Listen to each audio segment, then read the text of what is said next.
আসসালামু আলাইকুম গাইস। আজকে চলুন আমি শশার রায়তার রেসিপিটা দেখে আসি। আমি প্রথমে এখানে ধনিয়ার পাতা নিয়ে নিয়েছি, আর ওইটা আছে পুদিনার পাতা বাটা 1 চা চামচ, 2টা কাঁচামরিচ আছে। আমি এইগুলো ভালোভাবে বেটে নিচ্ছি।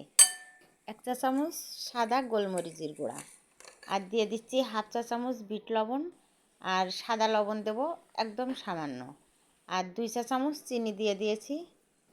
1 চা চামচ ভাজা জিরার গুঁড়া আছে, আর দিয়ে দিব মেজারমেন্ট কাপের 1 কাপ টক দই।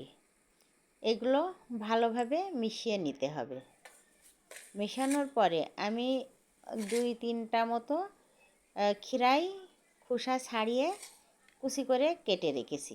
এটা কিন্তু পোলাও বিরিয়ানি যখনই বাসায় ভারী খাবার তৈরি করবেন, তখনই এই শশার রায়তাটা তৈরি করবেন। এটা খেতে কিন্তু দারুণ, হজমের জন্য খুবই উপকার। আর এটা আপনারা পুদিনার পাতা ধনিয়ার পাতা এগুলো অবশ্যই বেটে দেওয়ার চেষ্টা করবেন।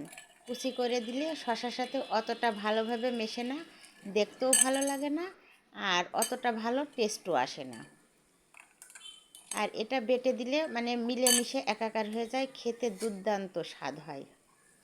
আর এইবার দিয়ে দিব, মনে হচ্ছিল মিষ্টি কম হবে, এই জন্য আমি আর 1/2 চা চামচ চিনি দিয়ে দিয়েছি। এইবার দিয়ে দিচ্ছি শশা কুচি। আমার অনেকগুলোই খিরাই কাটা ছিল, এই জন্য একটু চিনির পরিমাণ বেশি লেগেছে, আমি 2.5 চা চামচ দিয়েছি। আর এটা এবার ভালোভাবে মিশিয়ে নিব। আপনারা এটা অবশ্যই একটু ফ্রিজে রেখে ঠান্ডা করে খাবেন। ঠান্ডাও খাওয়া যায়, আবার সাথে সাথে মাখানোর পরও খাওয়া যায়। আর পুদিনার পাতা ধনিয়ার পাতা সবসময় বেটে একটু ডিপে রেখে দিবেন, তাহলে এই সব কাজগুলো করতে সময় বেঁচে যায়। সব রেডি করা থাকলে মাত্র 10 মিনিটেই রেডি শশার রায়তা।